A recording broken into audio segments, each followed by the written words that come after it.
Hi everyone, you are watching blastaway.eu and today I'm really excited to present you my results of my tests of the full metal flywheel cage made by Dr.Snikkas from Germany. This whole build provides like two main elements, which is first like angled motor slots and second concave flywheels.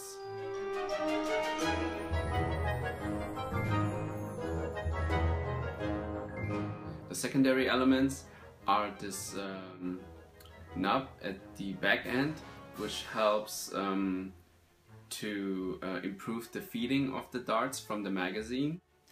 The little piece of brass is supposed to stabilize the dart after passing through the flywheels. The concave flywheels are also supposed to provide like more friction and reduce dart slip, in other words.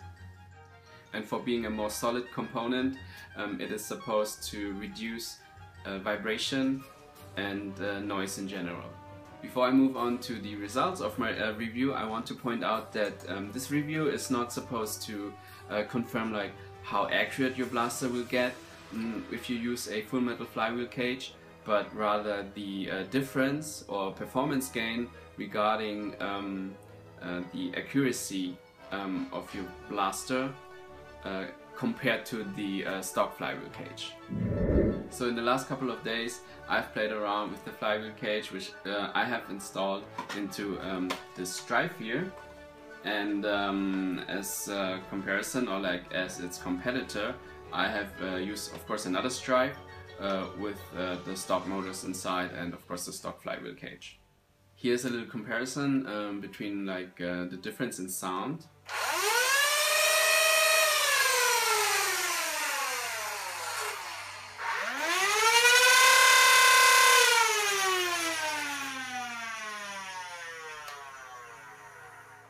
Both blasters are running on 4 upgrade batteries, while in this one specific motors have been installed, which were recommended by Dr.Snikkas himself. And here's a little picture of the brand, and what's important, or like what's different with like the common exchange motors, is that these motors can be screwed in or screwed into the full metal flywheel cage. The reason why I have chosen to run the blasters on 4 upgrade batteries is because usually all my projects usually run on 3 upgrade batteries because the accuracy is decreasing, or like in other words, the elite darts are starting to fishtail a lot if I run them on like 4 upgrade batteries. But like for this test, I thought that the difference in performance is more apparent if I use it like more on the extreme setup, let's say. Another thing that I found out during the testing is that if you fire the blaster at a rather low rate, the darts tend to be more accurate, or as the opposite, if you fire your blaster at a rather high rate, by pulling the trigger really fast, the darts tend to fishtail like more easily, and it becomes a bigger issue. So let's check out my first test run, but please note that on here I have actually used the stock motors, which I put into the full metal flywheel cage, and although they can't be like screwed in, I used E-tape, and basically they were friction fitted into the cage.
So as you can see, the difference between both setups is not that big, which actually made me to purchase the designated motors for the blaster, or like for the flywheel cage.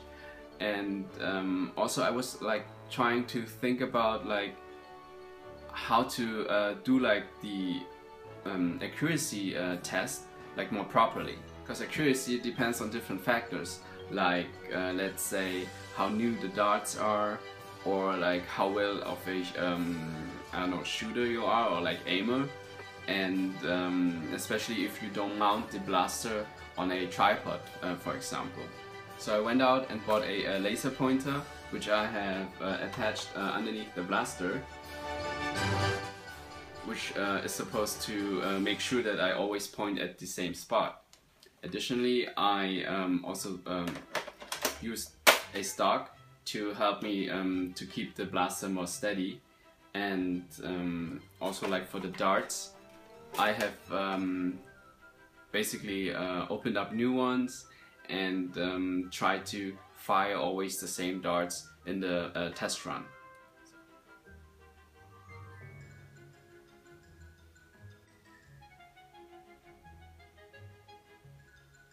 Now let's check out my second test run with the new setup and the designated motors.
So I think we can all agree that with the right setup, the difference over the stock flywheel cage is way more noticeable. And the reason for that is basically the dart spin, which is generated by the full metal flywheel cage. So let's check out the next video segment that tries to prove that the dart spin is actually happening.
Now if you think about the difference between like the first testing and the second testing, the different element was basically the designated motors. In the first setup, as I have mentioned before, the motors were only friction fit using E-tape. While in the second setup, the motors were screwed into the flywheel cage and were perfectly aligned. In fact, Dr.Snikkas has been playing around for a couple weeks to find out the right alignment to create the perfect dart spin.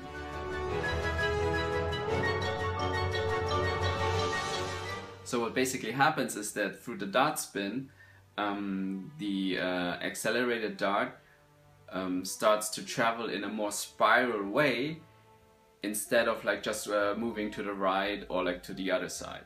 And now if we have a look at the flywheels themselves, after propelling, I don't know, several hundred darts, through the dart residue, we can see that the darts are propelled in a asymmetric way. And now onto the verdict of this review of the full metal flywheel cage made in Germany.